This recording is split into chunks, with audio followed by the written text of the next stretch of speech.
예. 하나님 말씀 마태복음 1장 16절 한 절 읽고 18절부터 25절까지 같이 읽겠습니다. 1페이지 마태복음 1장 16절 같이 읽겠습니다. 야곱은 마리아의 남편 요셉을 낳았으니 마리아에게서 그리스도라 칭하는 예수가 나시니라. 18절부터 읽습니다. 예수 그리스도의 나심은 이러하니라. 그의 어머니 마리아가 요셉과 약혼하고 동거하기 전에 성령으로 잉태된 것이 나타났더니 그의 남편 요셉은 의로운 사람이라. 그를 드러내지 아니하고 가만히 끊고자 하여 이 일을 생각할 때에 주의 사자가 현몽하여 이르되 다윗의 자손 요셉아 내 아내 마리아 데려오기를 무서워하지 말라. 그에게 잉태된 자는 성령으로 된 것이라. 아들을 낳으리니 이름을 예수라 하라. 이는 그가 자기 백성을 그들의 죄에서 구원할 자이시니라 하니라.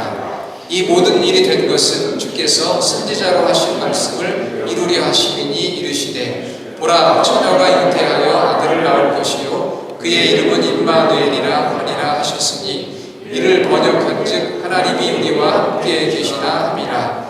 요셉이 잠에서 깨어 일어나 주의 사자의 분부대로 행하여 그의 아내를 데려왔으나 아들을 낳기까지 동심하지 아니하더니 나음의 이름을 예수라 하니라. 아멘. 자, 우리 옆에 있는 분들하고 한번 또 인사해야 되겠죠? 오늘 만나서 너무 반갑습니다. 이렇게 하고 힘을 한번 주시죠. 오늘 만나서 너무 반갑습니다. 일주일에 한 번씩 주일에 만나서 얼굴을 뵐 때마다 진정으로 반갑고 또 감사하고 또 사랑하고 축복합니다. 오늘 주일은 대강절 셋째 주일이에요. 이번 대강절에는 예수님의 족보에 나타난 하나님의 말씀을 읽고 예수님이 누구신가 그 말씀으로 같이 은혜를 나누고 있습니다. 이 마태복음과 누가복음에 보면 예수님께서는 동정녀에게서 탄생했다, 처녀 탄생을 하였다 그렇게 말씀하고 있습니다. 오늘 마태복음 1장 18절에 보면 동거하기 전에 성령으로 잉태된 것이 나타났더니, 그리고 누가복음 1장 34절에 보면 마리아가 직접 이렇게 이야기를 합니다. 나는 남자를 알지 못합니다. 저희가 방금 전에 사도신경으로 우리 신앙을 고백했는데요, 거기에도 보면은 동정녀 마리아에게 나시고 이렇게 우리가 고백을 합니다. 물론 하나님을 믿지 않는 넌 크리스천들은 당연히 예수님의 처녀 탄생 믿지를 않습니다. 그런 놀랍게도 그리스도인이라고 하면서도 예수님의 처녀 탄생을 믿지 않는 통계가 50%나 된다는 사실이에요. 여러분은 예수님의 처녀 탄생을 믿습니까? 재밌는 그 일화가 있잖아요. 제가 언젠가도 말씀드렸는데 한국에서 연예인 교회에서 성경 공부가 있었답니다. 그런데 예수님의 처녀 탄생에 대한 공부를 하게 됐는데 어떤 젊은 성도님이 목사님께 질문을 했어요. 어떻게 처녀에게서 아이가 태어날 수 있습니까? 다른 건 몰라도 이것만큼은 내가 믿을 수가 없습니다. 그때에 그 연예인 교회에 코미디언 구봉서 장로님이 계셨어요. 여러분 구봉서 장로님 다 아시죠? 네. 그분이 그 젊은 성도를 향해서 그렇게 꾸짖었다고 합니다. 아니 마리아의 남편이 믿는데 왜 네가 못 믿어? 남편도 믿는데 너는 왜 못 믿어? 아니 남편이 마리아가 성령으로 잉태해서 처녀의 몸으로 아이를 갖고 낳았다는 것을 믿는데 네가 뭔데 못 믿어? 이렇게 이야기를 했다는 일화가 있습니다. 자, 여러분 오늘 말씀 마태복음 1장 16절을 한번 보세요. 자, 스크린도 한번 16절을 좀 비춰주시면 좋겠는데요. 자, 16절을 한번 자세히 한번 읽어보겠습니다. 자, 야곱은 마리아의 남편 요셉을 낳았으니 마리아에게서 그리스도라 칭하는 예수가 나시니라. 여러분 이 1절을 자세히 들여다보면 발견할 수 있는 진리가 하나 있습니다. 자, 야곱은 마리아의 남편 요셉을 낳았으니 자, 그 다음에는 원래 무엇이 나와야 됩니까? 요셉이 예수를 낳고 이렇게 되어야 돼요. 원래 그 앞에 15절까지는 다 그렇게 되어 있습니다. 엘리웃은 엘르아사를 낳고 마따는 야곱을 낳고 이렇게 되어 있거든요. 그러면 16절에 야곱은 요셉을 낳았고 요셉은 예수를 낳았고 이렇게 원래 기록이 되어야 맞습니다. 그런데 여기에 요셉이 낳았다는 이야기가 쏙 빠져버렸어요. 그리고는 마리아에게서 그리스도라 칭하는 예수가 나셨다 이렇게 기록이 되어 있습니다. 15절까지는 다 남자가 여자에게서 누구를 낳았다. 이게 창조 세계의 법칙입니다. 일반인들은 자연 법칙이라고 이야기하죠. 저는 자연 법칙이라는 말을 별로 안 좋아해요. 왜? 자연이란 말은 스스로 그렇게 됐다라는 뜻을 가지고 있잖아요. 우리 이 세계는 하나님이 만드신 창조 세계거든요. 창조 세계의 법칙을 보면 남자와 여자에게서 아이가 탄생하게 되어 있습니다. 이것이 사람과 동물이 존재하는 방식이에요. 사람이 태어나려면 남자가 있어야 되고 여자가 있어야 합니다. 독수리가 태어나려면 수컷 독수리와 암컷 독수리가 있어야 합니다. 하나님은 이러한 창조의 세계의 법칙을 통해서 일을 하십니다. 그리고 과학자들은 이런 창조 세계의 법칙과 현상들을 연구를 합니다. 시간이 지나도 바뀔 수 없는 창조 세계의 법칙과 현상입니다. 모든 학문은 하나님이 만드신 이런 창조 세계의 법칙과 현상을 근거로 해서 발전하고 있는 것입니다. 하나님께서 행하시는 길이고 하나님이 자신의 우주를 다스리시는 방법입니다. 그런데 16절이 시작하면서 하나님의 창조의 세계와는 다른 창조 세계의 법칙과 창조 세계의 현상을 뛰어넘는 일이 벌어진 것입니다. 남자가 관련되지 않고 여자가 마리아가 예수님을 낳았다고 하는 것이죠. 요셉이 빠져버렸습니다. 그 앞에까지는 남자 이름이 나오는데 16절에는 요셉이 빠져버렸어요. 그래서 16절에 보면은 그리스도라 칭하는 예수가 나셨다. 여기서 나셨다는 것은 수동태입니다. 수동태.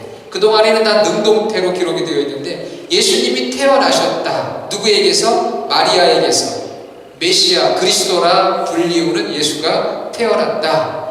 이 말은 바로 예수님의 탄생이 인간 남녀의 성적 결합의 결과로 태어난 것이 아니라는 것을 말씀하고 있는 것입니다. 그러면 어떻게 태어났을까요? 남녀의 결합이 아닌 어떤 방법으로 예수님이 태어나셨는가? 그것이 바로 18절에 나오는 말씀입니다.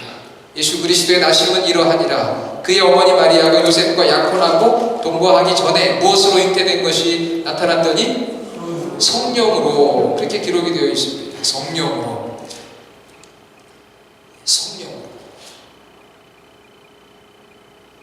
자, 그리고 20절에도 한번 보세요. 20절에도 보니까 그에게 잉태된 자는 성령으로 된 것이니라. 이렇게 분명하게 나와 있습니다. 성령으로 되어 있다. 여기서 말하는 이 성령은 헬라어로 보통 성령 그 자체를 이야기할 때는요, 관사가 붙습니다. 토, 푸뉴마에서 관사가 붙지만 관사가 붙지 않고 쓰였을 때는 성령의 하시는 일을 말해요. 성령의 능력, 성령의 역사를 의미합니다. 그래서 성령으로 18절에 성령으로 20절에 성령으로 이렇게 두 번이 반복이 되어 있어요. 오늘 설교 제목이 뭐죠? 성령으로 두 번은 강조하고 반복하는 거예요. By the Holy Spirit. 성령으로 그것은 성령의 능력으로 성령의 역사하심으로 예수님께서 이 땅에 태어나셨다 하는 것을 하나님의 말씀이 우리에게 증거하고 있습니다.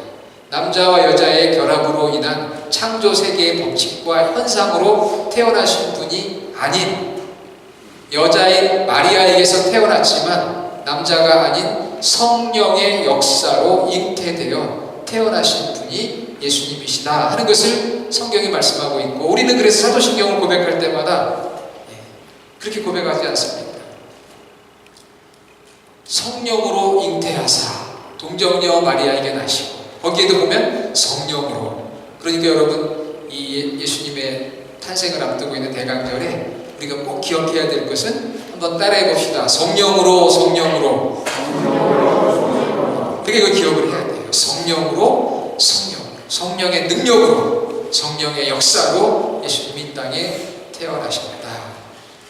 예수님께서 이렇게 처녀에게서 탄생할 것은 이미 예언된 사실이었습니다. 언제 예언이 됐느냐? 예수님 탄생하기 750년 전, 주전 740년경에 이사야 선지자를 통해서 이사야 7장 13절과 14절에 예언이 되어 있습니다. 다윗의 집 후손으로 오실 메시아는 여자에게서, 처녀에게서 태어날 것이다.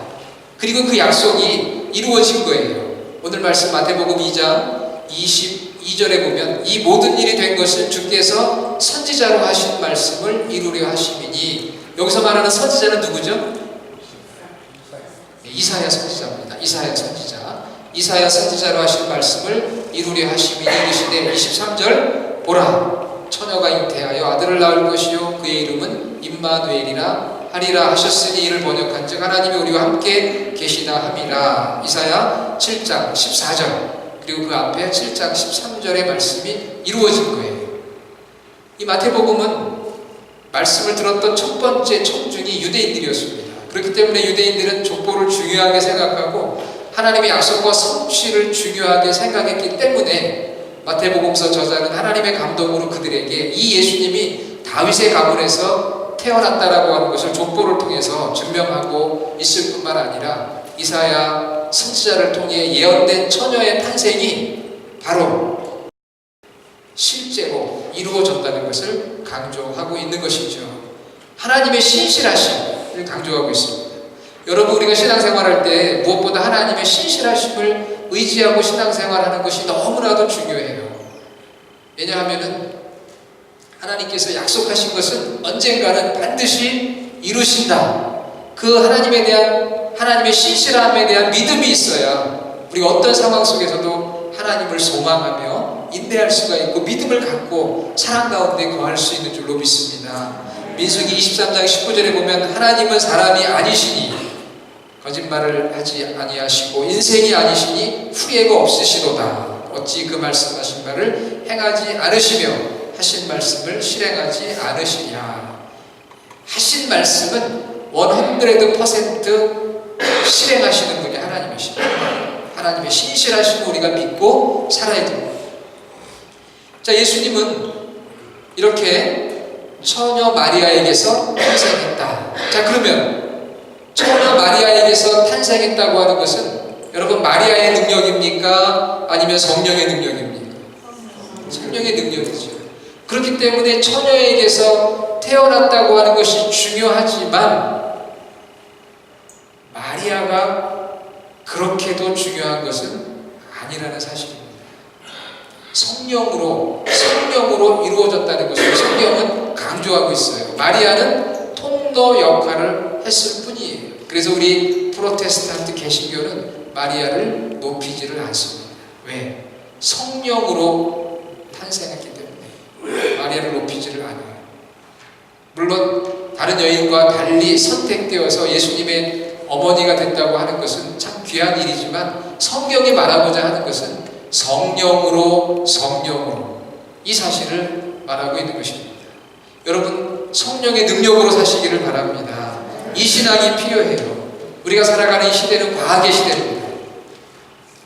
과학의 시대지만 우리는 이 창조세계의 법칙을, 현상을 넘어서는 성령의 능력을 의지해야 돼요.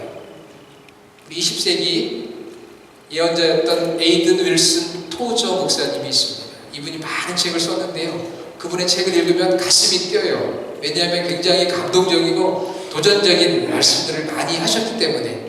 그분의 책 중에 가시라고 하는 책이 있습니다. 하나님, 이렇게 두꺼운 책인데 가시라는 책이 있는데, 여기 하나님의 속성을 잘 설명해 놓고 있는데, 여기에 하나님의 전능하심에 대한 설명 가운데 이런 이야기가 있어요.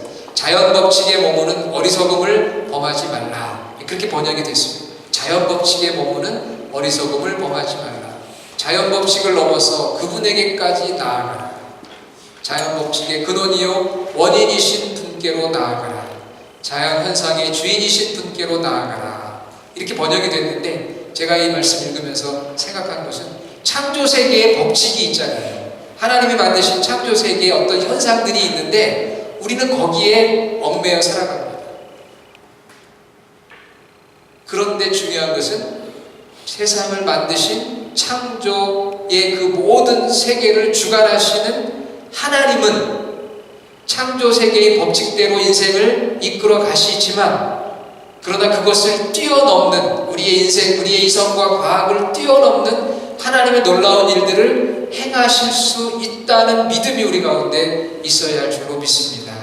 창조 세계의 법칙 가운데 살아가지만 그 법칙과 현상을 만드신 창조주 하나님을 믿을 때 그것을 뛰어넘는 이러한 일이 있을 수 있다는 것, 그리고 그것이 2000년 전 예수님을 통해서 동정녀에게서 성령의 능력으로 태어난 것만이 아니라 오늘 우리가 살아가는 이 시대에도 창조세계의 법칙과 현상 안에만 머무는 신앙이 아니라 그것을 뛰어넘는, 다시 말하면 이성과 과학을 뛰어넘는 초월적인 하나님을 신뢰하는 그런 믿음이 우리 가운데 있어야 합니다.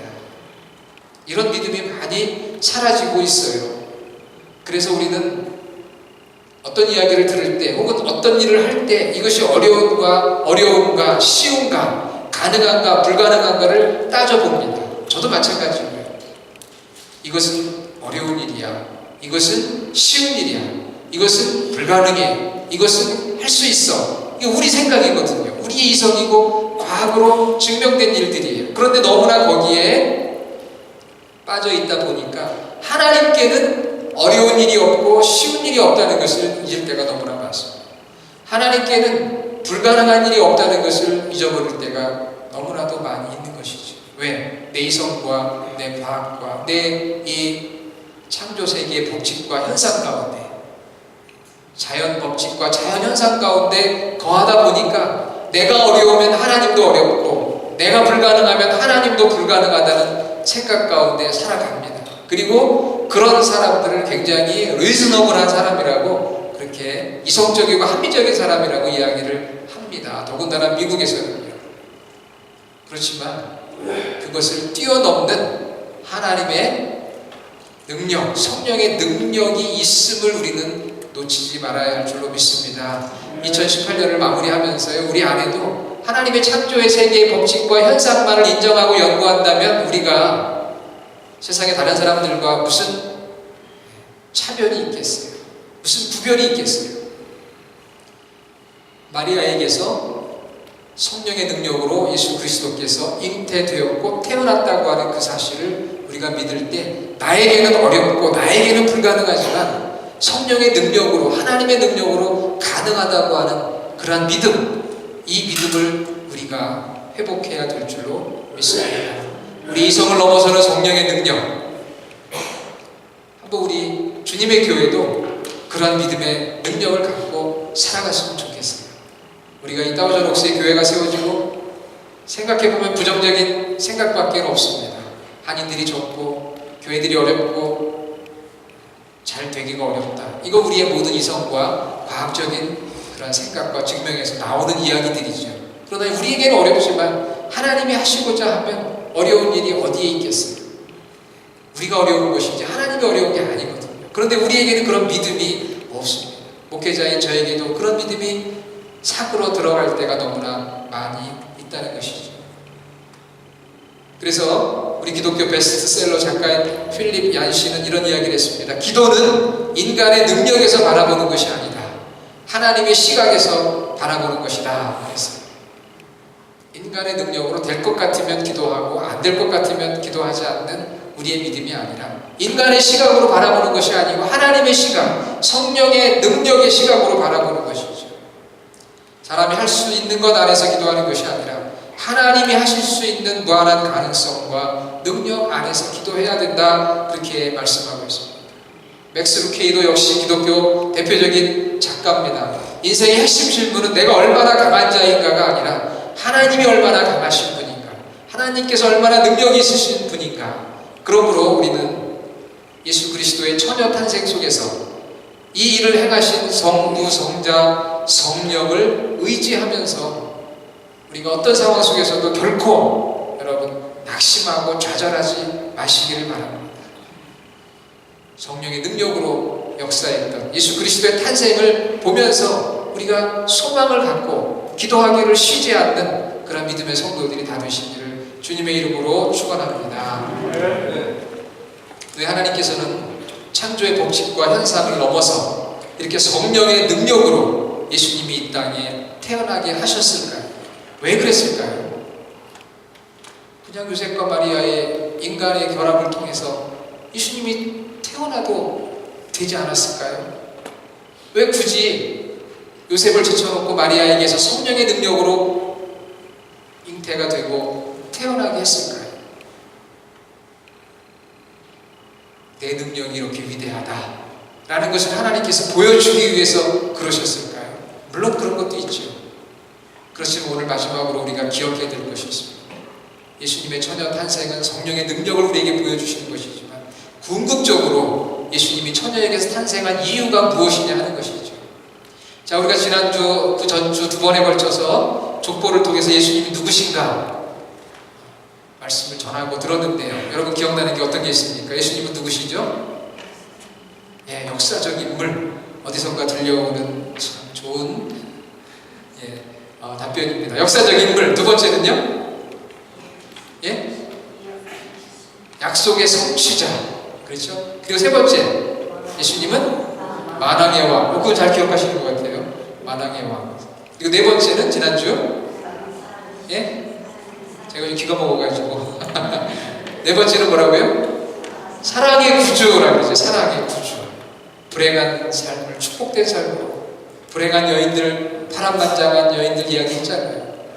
그런 여인들의 삶을 축복으로 바꿔주시고 그분들이 겪었던 불행의 삶을 예수 그리스도가 증거되는 그런 구원의 삶으로 바꿔주셨다. 그러니까 여러분 어떤 삶 속에서도 낙심할 필요가 전혀 없는 것이죠. 역사적 인물이시고 약속의 성취자예요. 구약의 성취, 신약을 성취하시는 분입니다. 앞으로. 그리고 만왕의 왕으로 오신 분이고 사랑의 구주세요. 그 은혜가 너무 커요. 우리가 어떤 삶의 형편 가운데 있어도 예수님을 믿고 나면 변화될 수가 있어요. 그리고 오늘 이제 마지막 예수님이 누구신가 따라해봅시다. 예수님은 유일한 구원자시다. 에이 목사님 별거 아니네요. 그렇게 생각하시는 분도 있지만 아니에요. 자, 예수님은 누구시라고요? 유일한 구원자시다. The only Savior. 앞에 정관사 덕가 붙어있는데 유일하신 구원자시다. 여러분 말씀 한번 보세요. 21절에 아들을 낳으리니 그 이름을 무엇이라 하라 했습니까? 예수, Jesus, 예수라 했습니다. 그는 자기 백성들을 그들의 죄에서 구원할 자라. 구원자예요. 구원자, Savior, 구원자. 그런데 유일하신 구원자라는 거예요. 역사를 통틀어서 과거, 현재와 미래에 유일하신 예수님, 길과 진리와 생명이신, 내가 곧 길이요 진리요 생명. 거기 정관사 너가 붙습니다. 유일하신 분. 다른 어느 누구도 예수님을 대신할 분이 없어요. 예수님의 처녀 탄생은 성령의 능력으로 이 땅에 태어나신 것은 바로 이 예수님의 유일하신 구원자이신 우리에게 보여주기 위함인 거예요. 그분의 이름의 뜻도 역시 구원자십니다. 로마서 5장 12절에 보면 최초의 사람인 아담이 죄를 범한 뒤에 모든 사람은 그 조상으로부터 부모로부터 죄성을 물려받습니다. 그것을 우리는 원죄라고 합니다. 오리지널 신이에요. 만일 예수님도 한 남자인 요셉과 한 여자인 마리아를 통해서 이 땅에 태어났다면 죄성을 물려받는 원죄를 갖고 이 땅에 태어날 수밖에 없습니다. 예수님이 죽으신 것도 자신의 죄의 삭스를 받은 거예요. 죽음이라고 하는 것은. 만일 예수님이 한 남자와 한 여자의 결합을 통해 이 땅에 태어났다면 그도 죄인일 수밖에 없다는 것이죠. 예수님이 다른 위대한 다른 성인들과는 달리 유일하게 우리의 구원자가 되시고 하나님의 진노의 심판으로부터 우리를 건져낼 유일한 구원자가 되시는 이유는 바로 그가 죄가 없으시기 때문입니다. 죄가 없으시기 때문에 처녀에게서 성령의 능력으로 태어났기 때문에 인간의 개입이 아닌 성령의 능력과 역사로 이 땅에 오셨기 때문에 그는 원죄 가운데 태어나신 분이 아닙니다. 그래서 이것은 예수님의 신성, 디어티, 신성을 의미하는 거예요. 죄 없으신 분. 이 세상에 죄 없는 사람이 누가 있어요? 죄 없는 신성. 동시에 예수님이 인간의 몸을 입고 그렇게 오실 수밖에 없었던 것은 인간의 몸을 입고 오셔야만 우리의 모든 죄를 담당하시고 희생의 제물이 되실 수가 있습니다. 제물이라는 건 눈에 분명히 보이는 어떤 존재여야 하거든요. 구약시대에는 동물이 그 역할을 감당했고요. 예수님께서 친히 그 죄를 다 담당하시고 죽으셔야 되기 때문에 인간의 몸을 입고 오신 거예요. 죄 없으신 신성을 가진 몸으로 처녀에게서 탄생하실 뿐만 아니라 인간이 되셨던 이유는 우리의 희생 제물이 되시기 위해서 인간의 몸을 입고 오신 것입니다. 바로 예수님의 이 탄생, 성령의 능력과 성령의 역사로 이 땅에 오신 것. 누가복음 1장 35절에 천사가 마리아에게 네가 아들을 낳으리라 이렇게 수태 고지를 합니다. 그때 마리아가 나는 남자를 알지 못하는데 어떻게 제가 임신을 합니까? 그때 천사가 말하지요. 누가복음 1장 35절 성령이 내게 임하시고 지극히 높으신 이의 능력이 너를 덮으시리니 나실 바 거룩한 자는 하나님의 아들이라 일컬으리라. 그래서 예수님은 죄 없으신 몸으로 이 땅에 오시기 위해서 마리아에게서 성령의 능력으로 이 땅에 태어나셨고 동시에 인간의 몸으로 오신 그 이유, 인성을 가지고 오신 이유는 우리를 대신해서 제물이 되기 위해서 제물이 되어야 되기 때문에 인간의 몸이 필요하신 거예요. 그 두 가지 이유로 이 땅에 오셨습니다. 그러면 이 세상에 누가 그 역할을 대신할 수가 있겠어요?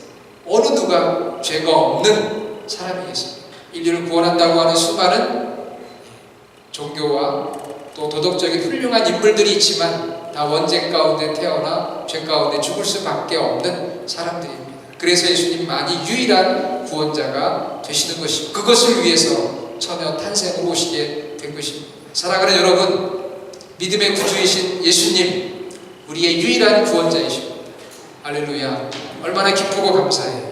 다음 주에 제가 이제 성탄절날 기쁨으로라는 설교 제목으로 말씀을 전하려고 하는데요. 제가 생각해 보니까 이 세상에서 가장 기쁜 날이 언제일까요?